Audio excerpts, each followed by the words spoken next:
WGAL News 8 at noon starts now.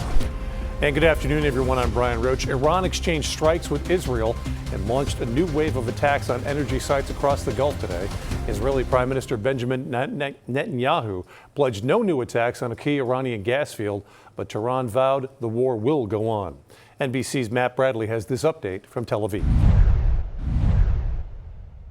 We are now on the eve of the 3-week mark of the American and Israeli joint attacks against Iran, and so far, this war is still going. It seems to have defied all hopes for a quick resolution. The Strait of Hormuz is still being blocked by Iran, and that is sending global energy markets reeling. Now, in addition, more misfortune is being heaped on global energy markets as the Iranians have now been attacking once again energy installations throughout the Gulf region and even targeting energy installations here in Israel. Meanwhile, we've also heard from Prime Minister Benjamin Netanyahu in his first real public statements since the war began. He said last night that the Iranians no longer have the ability to enrich uranium. He also said that he will no longer be attacking the South Pars gas field. This was something that was very controversial. President Trump had come out and publicly scolded Netanyahu. Netanyahu has now said that he's no longer going to be doing that, but the Iranian reaction is still ongoing, striking energy installations across the region. For the Iranians, as far as they're concerned, striking at energy installations means that they can retaliate against energy installations. Well, that spells some spiraling misfortune for global markets and those who rely on the energy from this region. Matt Bradley, NBC News, Tel Aviv.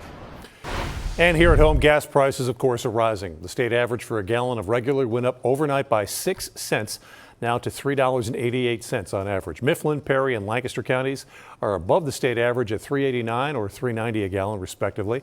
It is $3.84 a gallon in Cumberland County, $3.80 in Dauphin, York, Adams, Juniata, and Lebanon counties. The lowest average price in the valley is in Franklin County at $3.72 a gallon. Meanwhile, sugar prices have now hit a 5-month high as the conflict with Iran continues. Raw sugar futures are climbing as speculative buying picks up. Rising energy costs could prompt cane mills in top sugar-producing countries like Brazil and India to increase ethanol output and lower sugar production in an effort to offset rising fuel costs. Raw sugar ended trading Thursday up 3.9% at $15.37 per pound.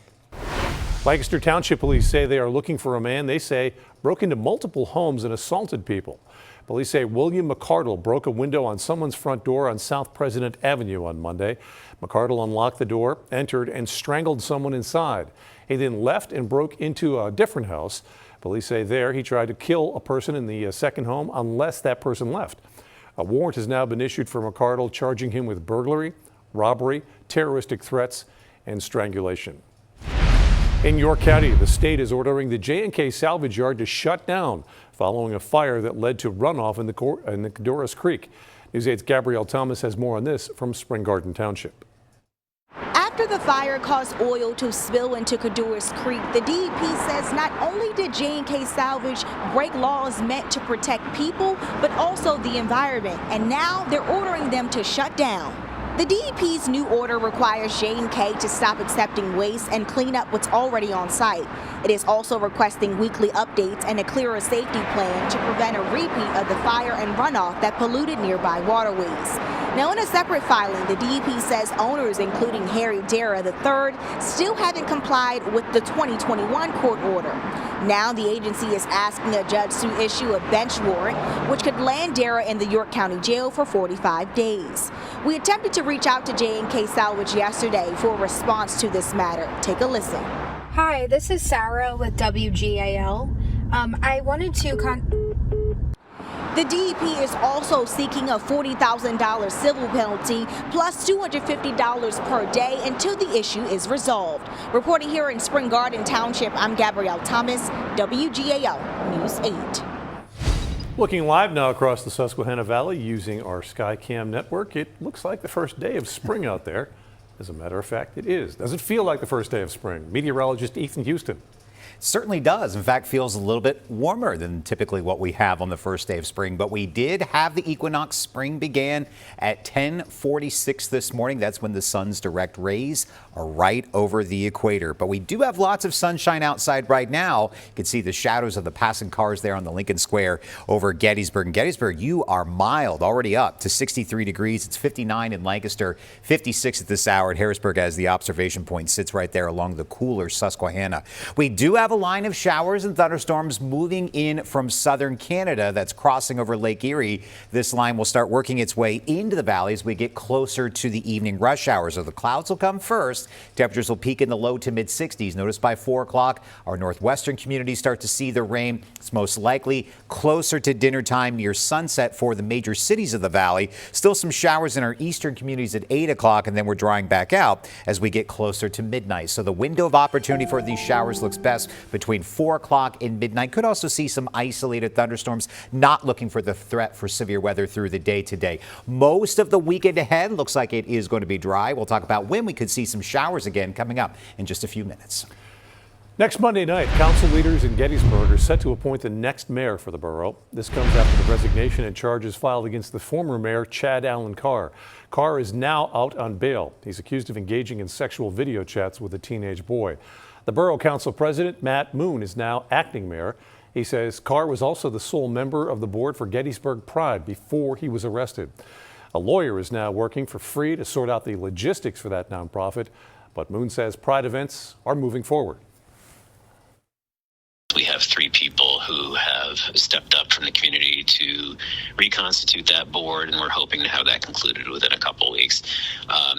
They are currently meeting, I believe, weekly to figure out the scope of the event. But yes, Pride will be happening in Gettysburg. Moon tells News 8 that right now there are 14 applicants to be the next mayor. All of those applicants will be able to make a 5-minute public statement to Borough Council at that special meeting. Again, that's scheduled for Monday evening at 5:30. Council members will then vote in open session to pick the next mayor. There will be rounds of voting until one candidate gets 4 votes, and the new mayor will be sworn in immediately on Monday. There is a new substitute superintendent in the Manheim Township School District after the board voted to approve the resignation of Dr. Caroline Pate Hefty.